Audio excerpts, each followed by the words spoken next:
মানে ঠিক আছে কিনা? মানে আপনি গালিগালাজ করবেন, দেখেন এই গালিগালাজ বা মুখের কারণেই যুদ্ধ হয়েছে না? শেখ হাসিনার পতন কেন হয়েছে?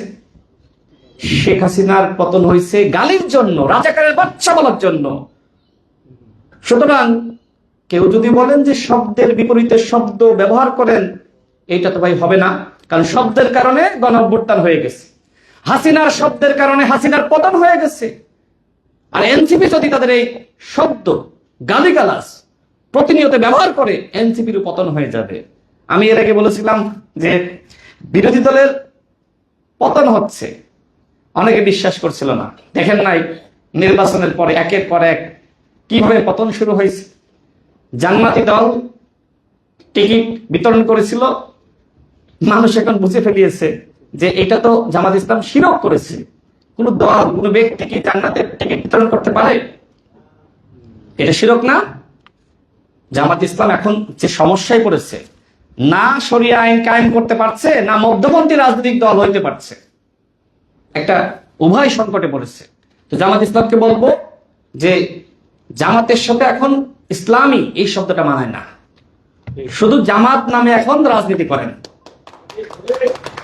ইসলাম কায়েম করতে আপনারা পারবেন না। এবং এই ইসলাম শব্দটা দলের নামের সাথে রেখে আপনারা জনগণের সাথে মুনাফিকি করতেছেন। দেখেন, একটা ইসলামিক দল যদি বাংলাদেশে প্রকৃতপক্ষে শরিয়া আইন কায়েম করতে চায়, এই অধিকার তার আছে, সংবিধান তাকে এই চর্চার অধিকার দিয়েছে। যারা বাংলাদেশে ইসলামিক দল আছে, যারা প্রকৃতপক্ষে শরিয়া আইন কায়েম করতে চায়, আমি তাদেরকে সাধুবাদ জানাই, এই অধিকার তার আছে। কিন্তু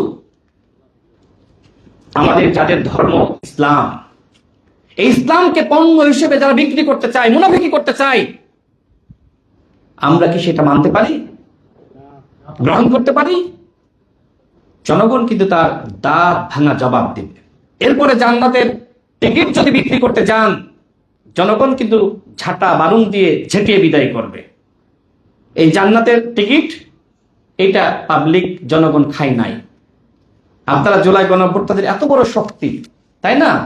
বলেন যে বাংলাদেশে প্রধানমন্ত্রী হয়েছেন আমাদের কারণে, বাংলাদেশে ফিরতে পেরেছেন আমাদের কারণে, মন্ত্রী হয়েছেন আমাদের কারণে। তো আপনাদের এত বড় অবদান, জনগণ কেন আপনাদেরকে ভোট দিয়ে ক্ষমতায় বসাইলো না? বলেন আমাকে। আর বিএনপির ভূমিকা নাই, বিএনপি কে মানুষ ভোট দিল, ক্ষমতায় বসাইলো, জনগণ আপনাদের সাথে মুনাফিকি করেছে, তাই তো বলবেন? আমার মনে হয় এটি বলবে তারা। দেখেন, বিএনপি জুলাইয়ের পথে আছে, বিএনপি দল হিসেবে জুলাইকে ধারণ করে। বিএনপি আগেই বলেছিল স্বাক্ষরিত জুলাই জাতীয় সনদের পুরোটাই বাস্তবায়ন করব, এখনো বলছে। আমাদের মাননীয় প্রধানমন্ত্রী বলছেন স্বাক্ষরিত জুলাই জাতীয় সনদের পুরোটাই তিনি বাস্তবায়ন করবেন। আমি এতটুকু স্পষ্ট করতে চাই, ইনশাল্লাহ বিএনপি সরকারের মেয়াদে স্বাক্ষরিত জুলাই জাতীয় সনদ বাস্তবায়ন এবং গণহত্যার বিচার হবে। কারণ আওয়ামী ফ্যাসিবাদের দ্বারা বিএনপির থেকে নিপীড়িত আর কোনো দল হয়নি। তবে বিএনপি জুলুম করবে না, ন্যায় বিচার করবে। বিএনপি যারা অপরাধ করেছে তাদেরকেও বিএনপি ন্যায় বিচার করবে, বিএনপি কোনো জুলুম করবে না।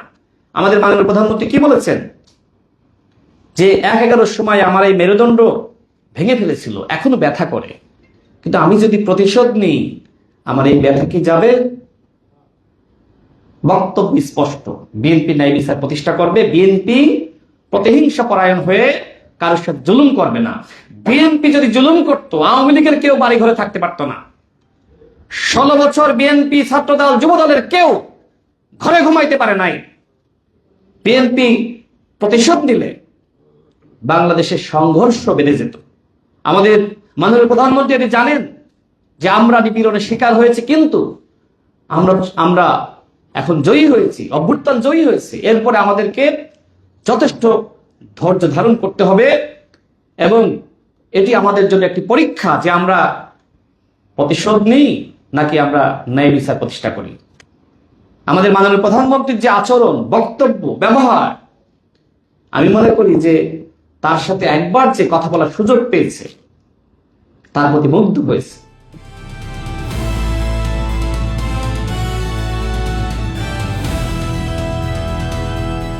দিনাজপুর টিভি, মানুষের জীবনের কথা বলে।